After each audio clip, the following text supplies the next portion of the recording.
Okay, we good? I'm Yep. just going to say, all right, we're starting it off a little bit different this week, Sis Squad. So Christine and I typically are recording obviously while we are on camera so that we can look at each other and so that y'all can look at us on YouTube. But today we have a very special and fancy topic to talk about. So we dressed up for the occasion. So we have not seen each other because we wanted to share our looks, but also each other's reactions of each other with you guys. And I think as soon as you see us, you will know exactly what we are talking about. So Christine, are you ready? Give the countdown, baby. Let's do it. 3, All right. 2, 1. Turn your video on. Look how cute your hat is. Look at my hat. Oh my gosh. You're very Kentucky Derby. I'm very golf tournament. Christine, but couldn't not wear the hat. We're coordinating. Look at us. I'm wearing a Carolina Panthers colored hat with the feathers and the blue, and you've got Carolina Panthers on, whatever kind of hat that is. I have no clue. I just feel like it's very golf-esque, but I was feeling it. Oh my gosh, it looks so freaking adorable. So I feel like this hat is like pushing my eyebrows down. Like I'm not wearing it properly. Like I feel like women always like wear it like to the side, like a little bit to the side so that you can see their like hair and their faces. So is that grandma's hat? I can't believe mom had that in her closet. You know, mom had this in her closet. That's amazing. I know. She, I think she said that she had it because she went to the Queen's Cup in Charlotte. Oh yeah. Which is a horse race in Charlotte. And so she was like, it's so funny, Sarah. I almost got rid of it. Like I almost threw it away, but she was like, I knew I should have kept it. Mom's in like total purge mode, obviously, because she's downsizing. So she's trying to get rid of literally everything. And I'm like right there behind her being like, no, don't get rid of anything. You can wear it again one day, mother. You can wear it again, but also any furniture that you want to get rid of. I have to furnish a gigantic house that I don't have nearly enough furniture for. So give it to me.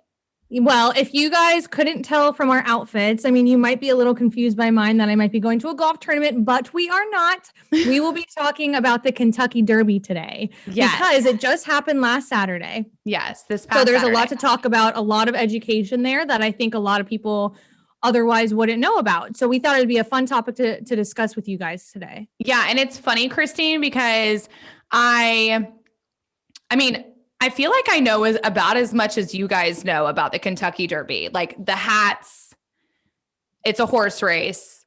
Right. And it's funny because I feel like the Kentucky Derby is one that I actually can speak on. And it's probably the topic that we've talked about that I know the most about and how to prep the least for. And why is that, Christine? Because I used to ride, I mean, my mom and I was kind of like our thing together. I used to ride horses probably from the time that I was like 5. We had our horse named Henry. He's about as old as I am. He is now officially retired. He actually is as old as me. He's 29 years old. His birthday is April, and I've had him since I was 8 years old. Oh my gosh. I hear he's just like a gigantic puppy dog, like living his life out in the pasture now. Yep. He's a retired old boy, just living his life out in the pasture, eating as much grass and hay and feed and getting all the love and attention that he yearns for. So yes, he's living the horse's dream. That is seriously the stinking cutest. So I have to tell these stories because, so the horse that we grew up with's name is Henry, right? And I think my mom, we had one more before Henry, right? Peppers? Julius Peppers. Julius Peppers, right. So his name was Julius Peppers, called him Peppers for short, which Julius Peppers, for those of you that don't know, first of all, shame on you. Just kidding. Second of all, you always say that. I know. I'm sorry. You should not feel ashamed. We're so glad that you're here. This is what we're here for. But Julius Peppers was one of, if not the best defenders to ever play on the Carolina Panthers. So from the time that we had Julius Peppers, the horse, obvious Julius Peppers, the man, the football player, was a huge deal. But fast forward, I think we sold Peppers or gave him away or something.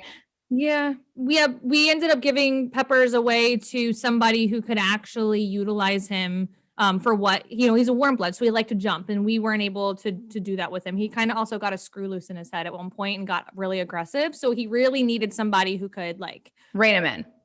Yes, exactly. And I was only 6 years old at the time. So yeah. Christine, my little short stint with horses ended. I got bucked off. This is one of my favorite stories. Is it? That's terrible. It's so terrible, Sarah. But like, so there's not many things that Sarah won't do, right? But she's always been a little like, I feel like growing up, you're always kind of a little like put off more, say, about horses, right? So we went out horseback riding, and she came with my mom and I, and we went trail riding, and she had never been on a horse before. And they put her on this horse that you would think they wouldn't put a very green beginner on, because we were out in like a canyon. Where were we? It was like some rock quarry out in like Indian Land, South Carolina, I think. Yeah. So this horse decided to spook at something. Well, oops, days ago, Sarah goes all the way off the horse onto the ground, lands on her butt, and just started crying and never, ever touched a horse ever again. That ended my stint with horses, you guys. I'm terrified of them. I don't think terrified is the right word, but I am. They're huge. Like, it's like, yes. It's like coming in contact with like a gigantic dog that you don't know how they're going to react. Like, you know what's so funny, Sarah? And this is totally off topic and not have to do with horses, but like, I felt that way whenever I was on my paddleboard in Wilmington and dolphins started swimming by my paddleboard. I thought I would be really excited to see dolphins, but I got terrified. I literally stood up and then just slowly sat down, because I was like, if I fall into this water, these wild beasts are going to get me. Like, that was my first thought. And I'm like, why did I think like that? They're just dolphins. Wild beasts. Wild beasts. Yeah. That always reminds me of, oh my gosh, what is that movie? Failure to Launch, where Bradley Cooper's in it. So long since I've seen that movie. Okay, Bradley Cooper's in it, and they like go surfing or something, and there are dolphins, and they're like, oh, look at this cute dolphin. And the dolphin like bites him and like grabs him and pulls him underwater. Okay, so that's what I'm afraid of. It's like, I know they're not going to like attack me, but what if? Yeah. What if they grab my leg and bring me down and sink me forever? Yeah, well, that's how I feel about horses. I mean, have you ever seen the movie Black Beauty? Pretty sure somebody dies. Yeah. Pretty sure somebody dies. So anyways, that ended my stint in the horse realm. I still like to go out to the barn with Christine and my mom, but I would stay at least 10 feet away from the horses or on the outside of the ring while my mom and Christine were riding the horses, because it was enjoyable to be out there. I was just terrified to get on the horse. I never really wanted to. Yeah. Well, so that brings us to the Kentucky Derby. So in simple terms, let's just kind of talk about what it is. So yes. It's a horse race that started in 1875, and it only lasts for 2 minutes. So it's really known as the most exciting 2 minutes in sports. Yep. Because that's about how long it takes for the horses to make their way around the mile. Yeah. So the mile track, there's a mile track, but they run 1.25 miles. So 1 mile and a quarter, and it takes them about, I think they said, around 2 minutes to run the mile, like 1.25 miles. Got you. I can't stop laughing at your getup. It's so cute. It's so cute. It's just so funny. I love it so much. The feathers are really what get me. And it's hysterical that we like coordinated. Of course we did. We coordinated without knowing that we were going to coordinate, like Panthers until we die, baby. Okay. So it is a horse race. It has started. I'm pretty sure it's like the longest running. I have a stat in here, Christine. It is the longest running. I'm sorry. Derby has been the longest continually held sporting event in America. And so obviously there are like some traditions that have stuck with it, which is kind of what we're repping today, right? The hats. I've got a little surprise for you in a little bit. But before we do that, obviously we talked about what it is. It's a horse race, but where is it? So it is in Louisville, Kentucky at the track Churchill Downs. Yes, which is a very like popular racetrack. I used to, so I dated this guy in college and he loved to bet. And I loved that he loved to bet because we've had conversations about this before. It makes things that you otherwise like So wouldn't much more be exciting. Yes, wouldn't be interested in. Very exciting. And we would go to this place called On Track Betting. It was called DOTB is what it was called, On Track Betting or Off Track Betting. Right. And we would bet on horses, and I don't even remember how to do it, and I did not even get. So many people love to bet on horses. I think horse racing is a huge thing for people to bet on. Yes, it is. And I did not even go down that rabbit hole to explain it to you guys because it's so confusing. But basically just know there are very there are favorites with smaller odds or larger odds to win. And then there are not so favorite horses that don't have as good of a chance to win. And you make more money if you bet on the ones that have less odds to win than you do the ones that have better odds to win because it's like a larger ratio. Does that make sense? Yep. So these people can bet, let's say the odds are 15-1 that this one horse is going to win, and you bet $30 on it and the horse wins, whatever 30 times 15 is what you win. Wow. That's a lot of money. $450. So in simple terms, it's kind of what it is. People bet on what's called a trifecta where you can guess first, second, and third, which you make even more money on. So anyway, I literally would spend we would go and next thing I knew it would have been 10 hours and I'd been betting on horses literally all day long. I don't know how fun that sounds. It doesn't sound very fun until you get there. It's literally just a gigantic warehouse with a bunch of horse races. And then the race is over in 2 minutes. So it's all that betting and it's over in 2 minutes. So it happens so quick. It happens so quick. So what is it? It's a horse race. Where is it? It's in Louisville, Kentucky at the track called Churchill Downs. So when is it, Sarah? Yeah, so it's almost always the first weekend in May. So it was Saturday, May 1st this year. And whatever the first weekend in May is next year is whenever it'll be next year. So I think there's only been maybe one time that it wasn't the first week in May for whatever reason. But every year it's the first weekend in May.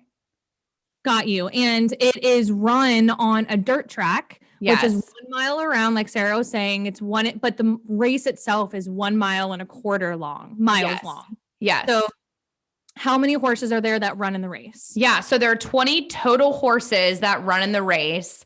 And I found this so interesting. And I feel like you're going to be able to explain what this is a little bit more. They're all 3-year-old thoroughbreds that are colts, geldings, and fillies. So depending on what, I don't know if it's gender of the horse it is or what, they'll have different weights assigned to them. So I think first, why 3-year-old thoroughbreds? Yeah. So it's funny that you say that because this was something that I looked up a while ago and I didn't know why it was always 3 years old. And I really don't think there's a clear answer. It's just historically that they've always had 3-year-old thoroughbreds. Thoroughbreds really because they're the fastest breed, just like you would race a greyhound on a dog track. Thoroughbreds are the greyhounds of horses. Okay. And if you really think about it, 3 years old, so 2 years old, it's kind of they're in their, I don't want to say toddler years, but kind of. And then 3 years old, they kind of jump to their teen years. So they're not quite to their full potential at 2 years old. 3 years old, they're really hitting their max potential. And then 4 years old, they're actually considered old to race. So wow. Yeah. So really the 3 years old is just the prime time for these horses to be at their full potential. And that would be my best guess, honestly, to why that they only have 3-year-old thoroughbreds in the race. Got it. Okay. And they're fast. Thoroughbreds are obviously the fastest breed of horse. Got it. Okay. So colts, geldings, and fillies, what are the differences? Yeah. So I was just about to get to that because Michael during the race, he was like, I feel like all of these horses are male. Are there any female? And I'm like, actually, yes, it's just more rare. So a colt is a young male horse. Okay. a filly is a young female horse. Okay. And a gelding is a neutered male horse. What if the female's fixed? Females don't get fixed. Oh, Yeah. I mean, I don't think so. At okay. least. And Got it. the equine world, I think it's I think just the geldings get fixed. And equine means horse. Correct. Okay. Using all this terminology, Christine, that I don't know. Okay. So back to, there's 3 different types of horses, and obviously they all are racing. They're 3-year-old thoroughbreds, but they're all, either fillies, geldings, or colts. Each type can only carry a certain amount of weight, which I found this so interesting. So the colts and the geldings can carry 126 pounds, and the fillies can carry 121 pounds. And that includes all of their equipment in the saddle, Christine. Right. I know, it's insane. These jockeys are like, simply a jockey is little. Yes. And they're so little. So simply, the jockey is the rider of the horse. Correct. They're mostly males, but there have been a few females. Get this. They usually weigh. Think about how much you weigh, you guys. Just put this into the back of your mind. These men, mostly men, only a few women have done it, weigh between 108 and 118 pounds and are usually between 4'10" and 5'6" tall. They're just so tiny. And these are full grown adults too. Yes. I know. It's so crazy. So, they do have to wear like specific outfits. I think they're called silks. And so their silks are different colors based on what horse that they're riding. But besides that, I mean, the jockey, they really don't make that much money. Like, I guess the horse is the one who wins the race, not the jockey. Well, yeah, kind of. Yes, obviously the horse, whoever owns the horse is going to make the most money. Yes, exactly. Okay. And they could, and the Derby winner made the owner of the horse who won, which I probably should have looked up who won. Medina Spirit. Yes, Medina. That's right. So Medina Spirit won. So the owner of Medina Spirit won around $2 million. And that, again, goes to the horse and the owner. And the jockey makes a fee and potentially a cut of the winning purse, which is normally around 10%. So the jockey of Medina Spirit won 10% of around $2 million, which was $200,000. So they can make good money, but they can make, I think the last horse, the person who got in last, made hundreds of dollars, nothing. I don't know. I honestly was a little surprised by the numbers. I thought that the winners would win more money than that, to be honest. Even the owner of the horse, $2 million, it's a great amount of money, but you compare it to golf and some of the others, right, that we just talked about, and the purse is just so much bigger. So I was actually a little shocked that it wasn't bigger than it is. Yeah, the winner makes a substantially amount more money than the rest of the horses who come in second through 20th. Well, let's go back to and kind of talk about how horses qualify to even get into the Kentucky Derby. Yes. Okay. So the horses are competing in a series of 35 races all over the United States during the season. And then they're awarded points based on where they place. So if they place first through fourth, they get points. And then the top 20 horses who have the most points get to race in the Kentucky Derby.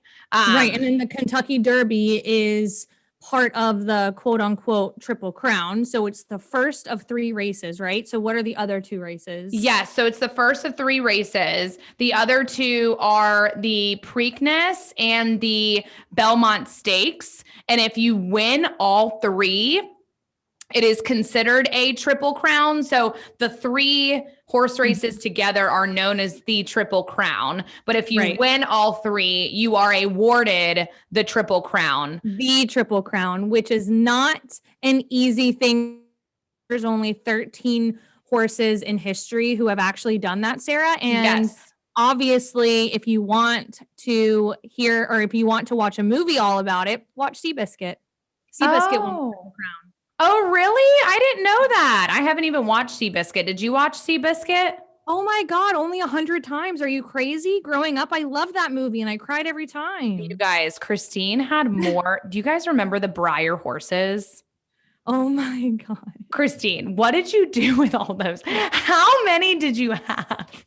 I had too many to count. I had a whole bookshelf full of Breyer horses. And to be honest, I wish because they're now collectibles that I probably could have gotten a lot of money for. Did you get rid of all of them?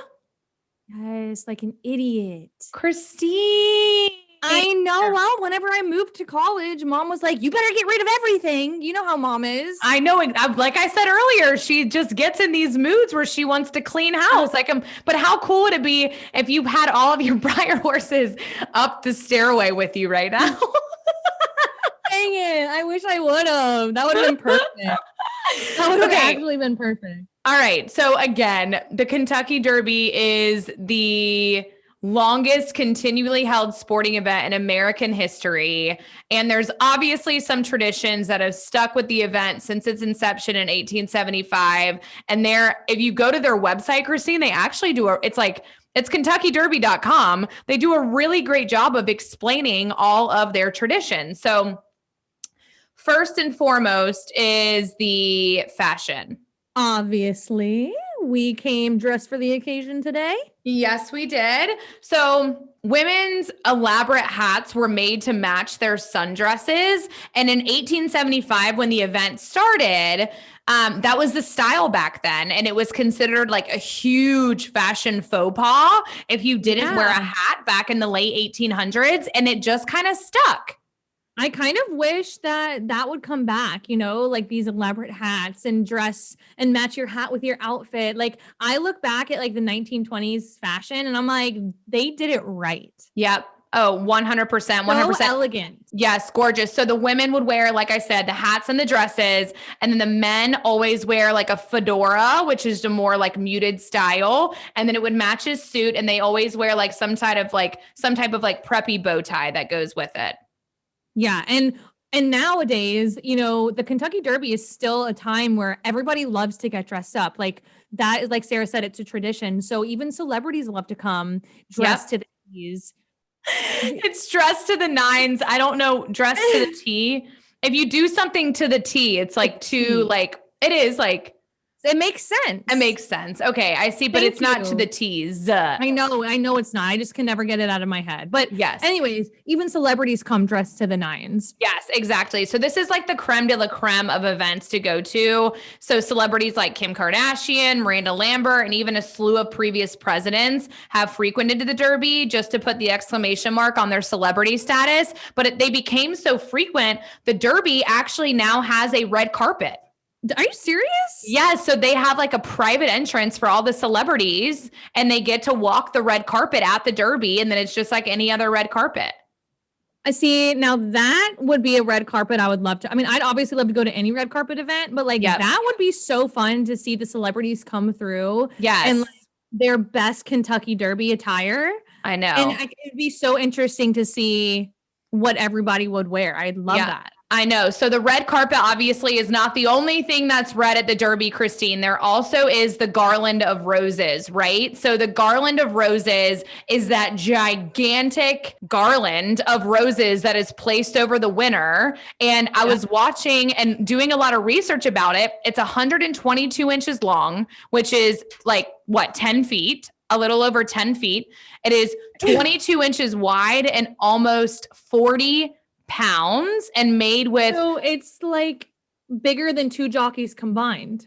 Yes. It's 10 feet. Oh yes. I thought you were like the length, not the weight. I was like, wait a second. No, the length. So if they're both standing on top of each other, they would equal 10 the garland feet. of roses. Yes, exactly. The height of the garland of roses. That's right. Or the length of the garland of roses. It's made with 400 red roses. And the red roses after 9/11 were named Freedom Roses because of the bright red color, which I thought was really cool. And then there are custom ribbons that are tied to each side. And then there's an additional crown of roses that's added onto the garland in the middle.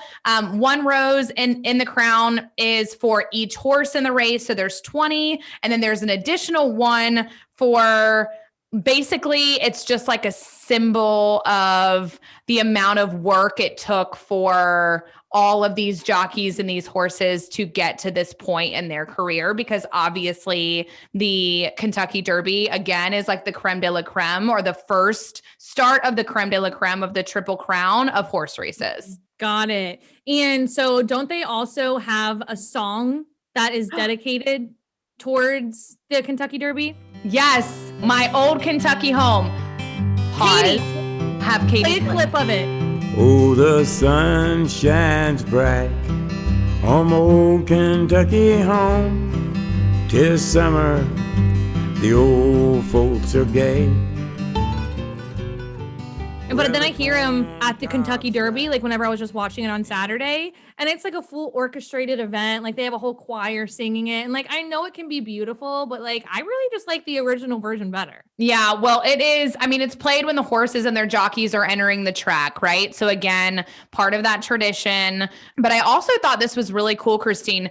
The trophy of the person that is awarded to the person who wins is it's made out of solid gold. And it is the only solid gold trophy that is awarded. It's 22 inches tall, so almost 2 feet tall, and 56 ounces. And I don't know how many pounds that is, but that seems like a very heavy trophy. I know, made out of solid gold, but I don't think gold's very heavy. It's just kind of crazy to me that it's literally solid gold. But back to the song, Christine, the reason why everybody in the crowd is singing it, right? Obviously, the chorus that they bring in is singing My Old Kentucky Home, but everybody in the crowd is a little bit loopy because they're having the time of their lives. They are having the time of their lives in their fanciest attire. But why are they loopy, Sarah? They are drinking mint julep. And you don't say. Guess what?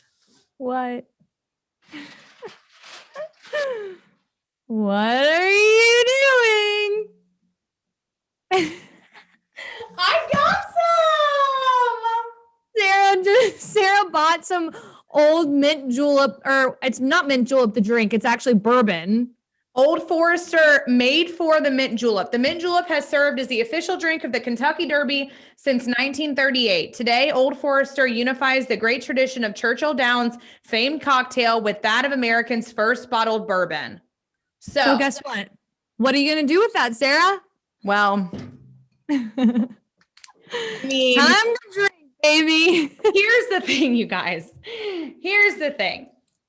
The mint julep is made with Old Forester mint julep bourbon. So this, simple syrup, mint leaves, and then mint sprigs for garlic.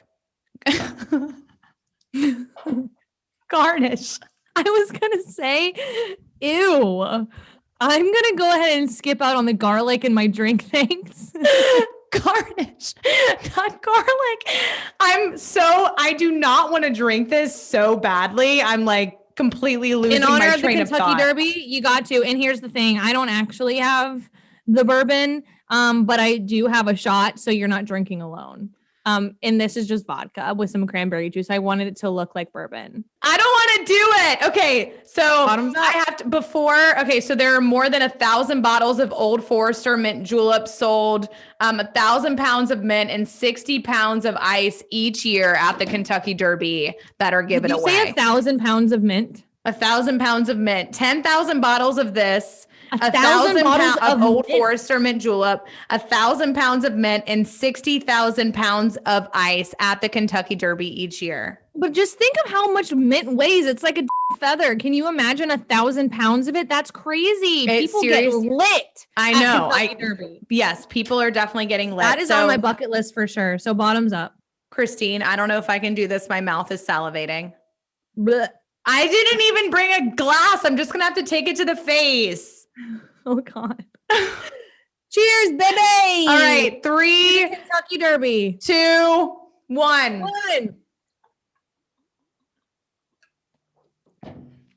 Ugh. Right. It wasn't too terrible. Oh, that was terrible. It's got a nice minty flavor to it. My insides are all warm and fuzzy, and my mouth is still like awkwardly salivating. I think I need to rinse my mouth out, but I kind of want to take another one. Like, I feel like so there you go. See, you would have never known that you like that bourbon if it wasn't for It's Sports This podcast right here, right now. She just gagged. You wanted another it went down the sip. wrong pipe. Oh my God, it went down the wrong pipe. Ew, Okay. ew.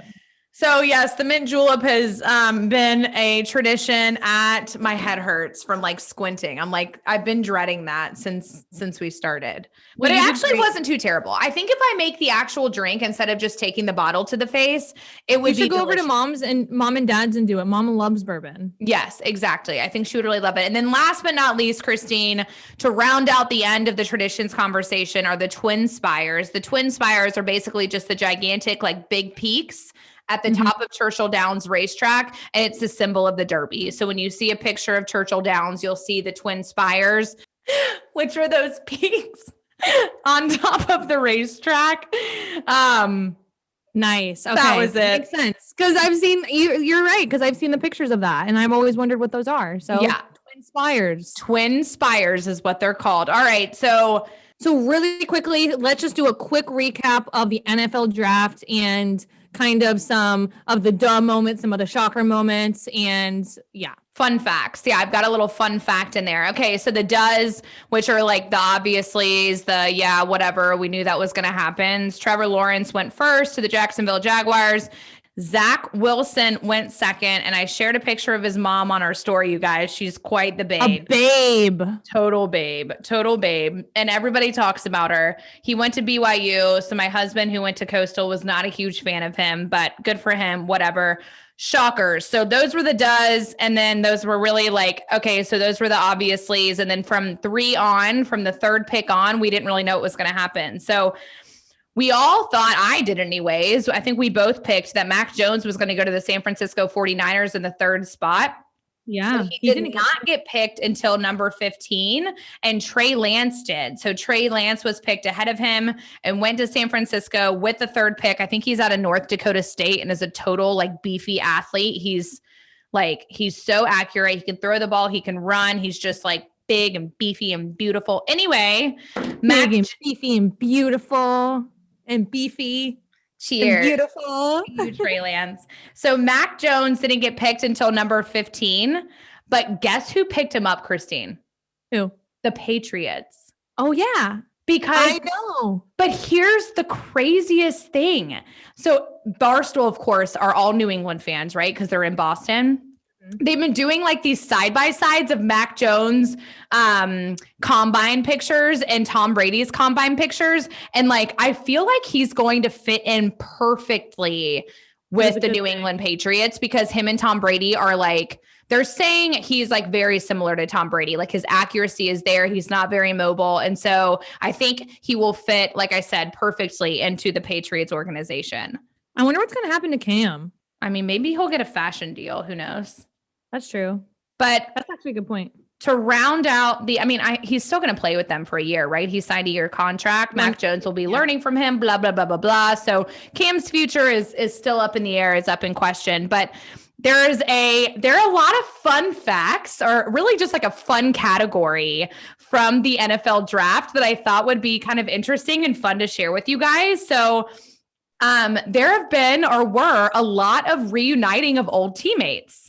Okay. So teammates that played together in college that either were drafted by teams that already had players from their college team, or teams that draft two players from the same college. And so there were quite a few of them. So Bama, the University of Alabama had Tua Tagovailoa. I can always never say his name. Tagovailoa. Tagovailoa. Yes, he plays for the Miami Dolphins. And then they drafted Jalen Waddle, who is This year. Yes, this year, who played with Tua in college. Another Alabama couple, Jalen Hurts was reunited with Devontae Smith in Philadelphia. LSU, Jamar Chase will be reunited with Joe Burrow in Cincinnati. They won the LSU national championship together. And then last but not least, this one's my favorite. Trevor Lawrence was obviously, like we said, drafted by Jacksonville in the first round. But then Travis Etienne, who is the running back for Clemson, was drafted by Jacksonville too. How fun. I know. So all of these reuniting. Cute. All of these people were reunited in this year's NFL draft. So very exciting. All right, you guys. Well, that pretty much wraps up everything that we have to say. Our bodies are tingling from those shots. And we love you guys. Make sure to follow us on Instagram if you're not already. Subscribe to our YouTube channel. Follow us on Instagram. I already said that. Subscribe, follow. Okay, and have a shot for us. Bye-bye. And cheers.